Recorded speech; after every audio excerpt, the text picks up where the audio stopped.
Good morning बच्चों। आज हम लोग क्लास 8 के फिजिक्स में चैप्टर 1 डिस्कस कर रहे थे, जिसमें हम लोग फोर्स के बारे में कुछ पढ़ा था। ठीक है, हम लोगों ने तो फोर्स में कुछ टॉपिक्स डिस्कस हो गए हैं कि व्हाट इज फोर्स और फोर्स के क्या क्या इफेक्ट होते हैं। इन सारी बातों को हम लोग इस चैप्टर में पढ़ेंगे। ठीक है, तो फोर्स क्या होता है उसके बारे में हम लोग ब्रीफली थोड़ा बहुत पढ़े थे कि force any kind of push और pull on any object is called force. तो हम लोगों ने थोड़ा बहुत डिस्कस किया था।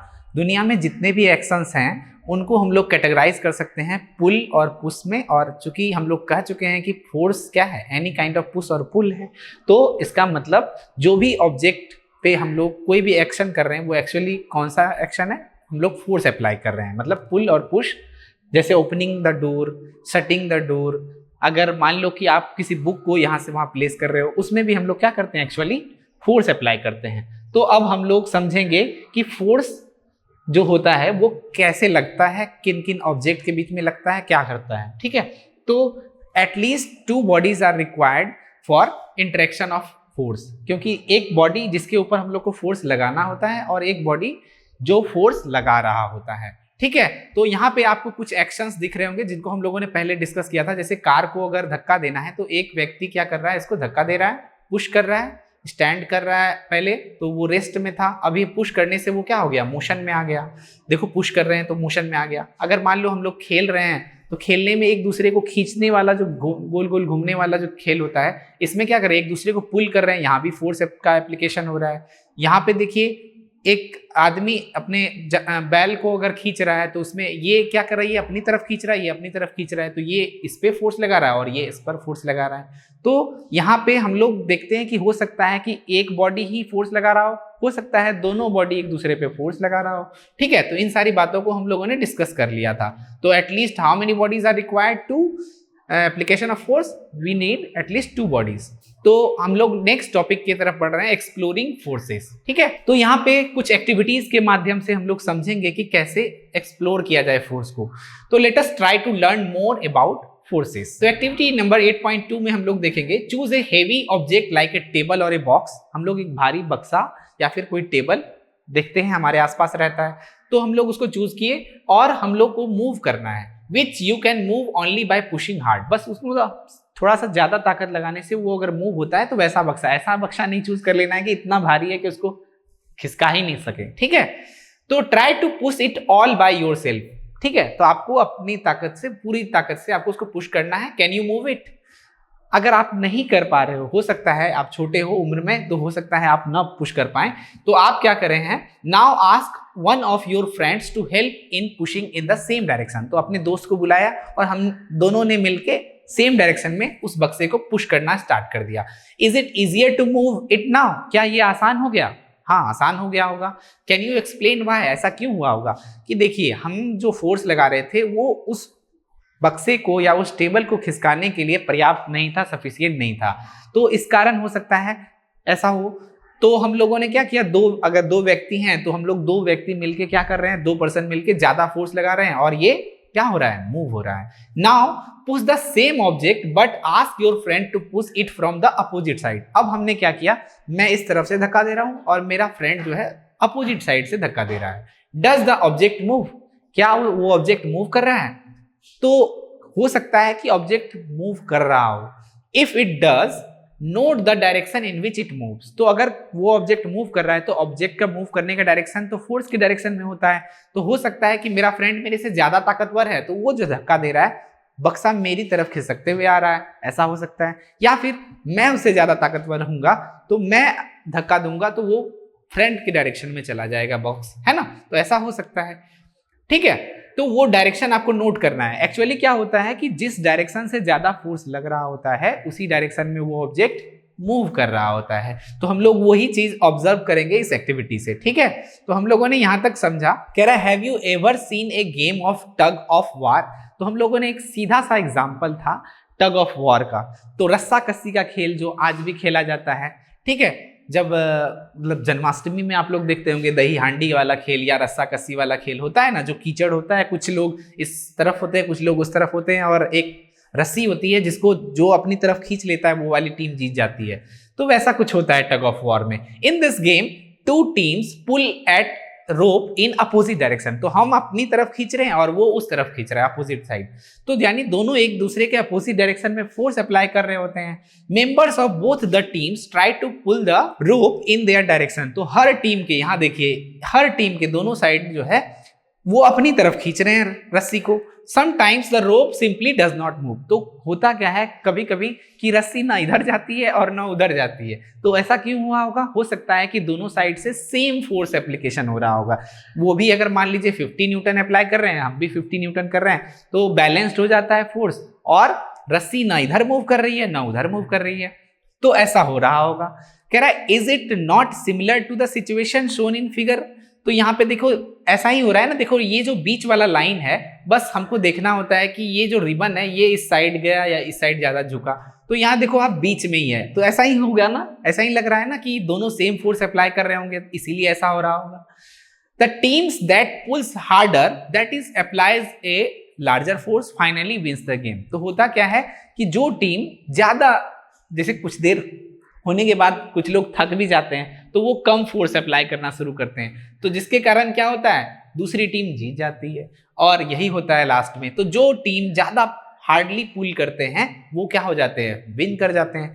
तो एक्चुअली क्या हुआ इस डायरेक्शन में कि हम जैसे मान लो ये टीम अगर जीत रही है, तो यानी ये ज्यादा फोर्स लगाई तब ना इसके डायरेक्शन में जाके ये क्या हो गया, झुक गया रस्सी, ठीक है ना। तो what do these examples suggest about the nature of force, तो चलिए समझते हैं।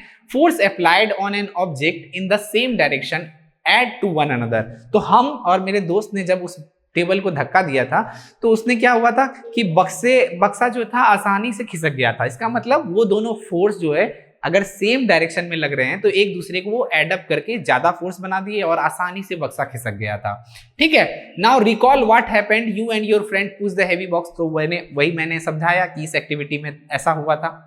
If the two forces act in the opposite directions on an object, the net force acting on it is the difference between the two forces, तो एक बार और example हमने set किया था कि मेरे दोस्त ने अपोजिट साइड से फोर्स लगाना शुरू किया था और मैंने अलग डायरेक्शन से, तो क्या हुआ था जिसका फोर्स ज्यादा था उसी डायरेक्शन में वो टेबल या बक्सा खिसक रहा था।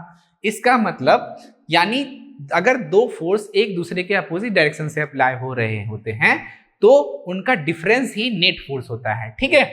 तो difference between the two forces is a net force, ठीक है। लेकिन वो कब होंगे, जब अपोजिट डायरेक्शन से, याद रखना है, अगर सेम डायरेक्शन में होंगे फोर्सेस तो वो एड अप हो जाएंगे, और अपोजिट डायरेक्शन से होंगे तो वो क्या हो जाएंगे, डिफरेंस उसका नेट फोर्स के बराबर हो जाएगा, ठीक है। तो व्हेन ये हो गया, हम लोगों ने कर लिया। Recall that in the tug of war when two teams pull equally hard the rope does not move in any direction, तो ऐसा हो सकता है कि एक फोर्स और दूसरा फोर्स दोनों अगर एक दूसरे के साइड से इक्वल नहीं हो जाएंगे, अपोजिट डायरेक्शन में लगने वाले, तो नेट फोर्स क्या हो जाएगा, एक दूसरे को बैलेंस कर रहे हैं तो यानी जीरो हो जाएगा। तो चूंकि जीरो फोर्स अप्लाई हो रहा है, net force zero net force, तो इसका मतलब क्या हुआ कि कोई मूवमेंट नहीं होगा उस ऑब्जेक्ट के अंदर, ठीक है। तो यहाँ पे कोई मूव नहीं करेगा, ठीक है। So we learn that a force could be larger or smaller than the other or equal to each other, तो अगर मान लो कि दो फोर्स सेम डायरेक्शन में लग रहा है तो वो दोनों एड अप हो जाएंगे नेट फोर्स के लिए, और दोनों फोर्स अगर अपोजिट डायरेक्शन से लग रहे हैं तो डिफरेंस जो होगा उनका वो नेट फोर्स के बराबर हो जाएगा। और इस केस में हो सकता है कि अपोजिट डायरेक्शन से लगने वाले फोर्स आपस में बराबर हो जाएं, और बराबर हो जाएंगे तो एक दूसरे को बैलेंस कर लेंगे। इसका मतलब डिफरेंस होने के लिए ये हो सकता है क्या कि एक लार्जर हो एक फोर्स और दूसरा स्मॉलर हो, या फिर हो सकता है कि एक फोर्स दूसरे के बराबर हो। तो एक फोर्स दूसरे के बराबर हो सकता है, बड़ा हो सकता है और छोटा भी हो सकता है। The strength of a force is usually expressed by its magnitude, तो जो हम लोग मापते हैं फोर्स को, उसका स्ट्रेंथ को, उसको कैसे देखेंगे हम लोग, मैग्नीट्यूड से। मैग्नीट्यूड क्या होता है, किसी भी फिजिकल क्वांटिटी का जो न्यूमेरिकल वैल्यू होता है उसको मैग्नीट्यूड कहते हैं। जैसे फोर्स इक्वल टू हम लोग लिखते हैं 50 न्यूटन, वो जो 50 है, आप लेंथ मेजर करते हो 5 सेंटीमीटर, 5 मीटर, 10 किलोमीटर, तो वो जो 10 है जो न्यूमेरिकल वैल्यू है उसको क्या कहते हैं, मैग्नीट्यूड कहते हैं, ठीक है। हम लोगों ने समझ लिया कि मैग्नीट्यूड क्या होता है। We have also to specify the direction in which a force act, तो हम लोग को ये भी दिखाना होता है जब भी, क्योंकि फोर्स क्या है, एक वेक्टर क्वांटिटी, और वेक्टर क्वांटिटी के पास क्या क्या होता है, मैग्नीट्यूड और डायरेक्शन दोनों होता है। तो चूंकि हम लोगों ने स्ट्रेंथ को मैग्नीट्यूड बोल दिया, तो जब डायरेक्शन भी शो करना होगा तो हमको क्या दिखाना पड़ेगा, फोर्स को जब दिखाना है तो उसके साथ में डायरेक्शन को भी हम लोग को एरो से दिखाना पड़ेगा कि किस डायरेक्शन में नेट फोर्स लग रहा है या फोर्स अप्लाई हो रहा है, ठीक है। ऑल्सो इफ द डायरेक्शन और the magnitude of the applied force changes it's effects also changes. तो इसका मतलब कि देखो फोर्स के पास दोनों है, मैग्नीट्यूड और डायरेक्शन, तो यानी अगर मैग्नीट्यूड या डायरेक्शन या फिर दोनों इसमें से कुछ भी चेंज होता है तो इसका इफेक्ट जो होता है वो भी चेंज होता है। तो हम लोग समझेंगे कि क्या क्या इफेक्ट्स फोर्स के द्वारा प्रोड्यूस होता है, ठीक है। तो आज Does it mean that the net force on an object is zero if the two forces acting on it in the opposite directions are equal? तो पहली को यहाँ डाउट था कि क्या हमने अभी जस्ट डिस्कस किया था कि अगर दो अपोजिट डायरेक्शन से लगने वाले फोर्स आपस में बराबर होते हैं तो नेट फोर्स क्या हो जाता है, जीरो। तो क्या ये पहली का डाउट सही था?